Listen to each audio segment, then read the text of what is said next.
voudrais d'abord tirer un grand coup de chapeau à nos agricultrices, nos agriculteurs qui sont sur l'ensemble de notre réseau. Plus de 500 actions syndicales sur le mois de juillet, sur le mois d'août, sur l'ensemble de nos départements de métropole et des Outre-mer.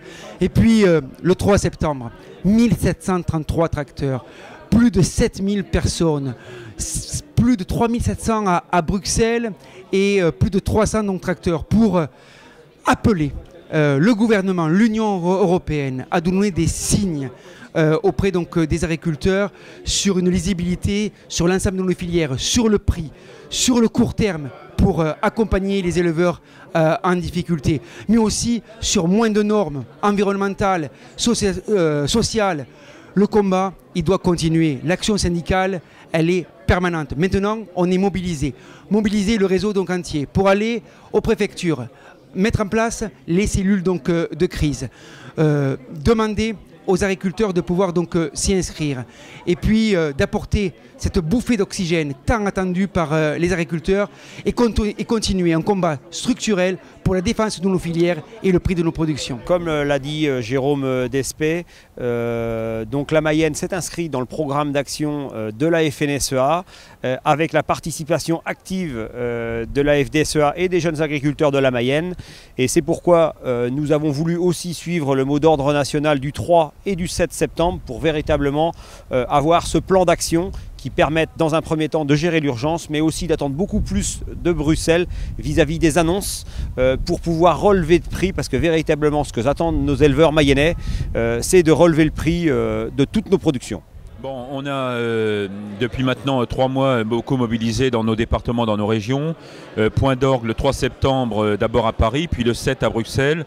Très rapidement, 4 sujets sur lesquels nous avons mobilisé. D'abord sur les prix. Je veux le redire avec insistance, la bataille des prix n'est pas terminée. Ça renvoie évidemment aux relations avec la grande distribution, avec la restauration à domicile, mais avec nos entreprises, qu'elles soient coopératives et privées. On a aussi probablement dans nos filières à nous réinterroger sur les outils qui nous permettent justement d'avoir une meilleure contractualisation.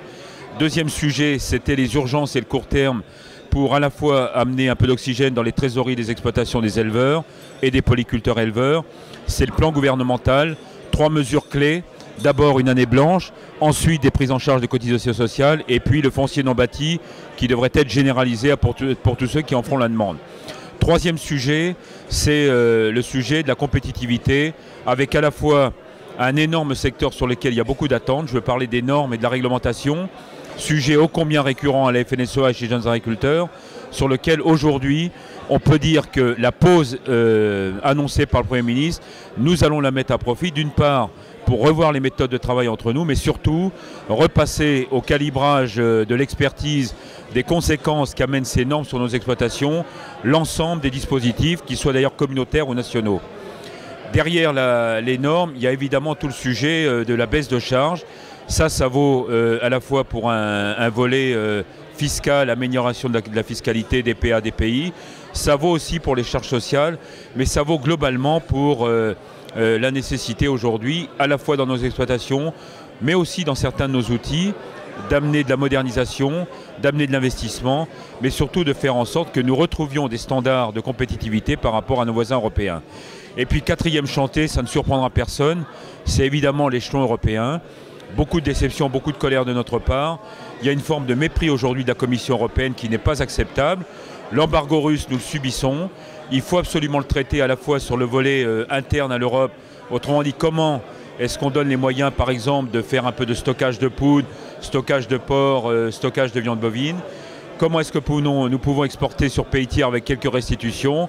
Et puis quand même derrière, disons-le, je trouve un peu, non seulement absurde, mais complètement inacceptable le fait que les paysans européens, et français en particulier, soient les seuls aujourd'hui à subir les conséquences de distorsions ou de rétorsions amenées par les Européens vis-à-vis de la Russie. Donc voilà, 4 chantiers, prix, court terme, structurel et Europe. Je crois qu'avec ça, on a quand même aujourd'hui des dispositifs non seulement qui sont fondamentaux pour nous, mais sur lesquels on peut déjà dire qu'on a quand même enregistré quelques réponses, mais le combat n'est pas fini.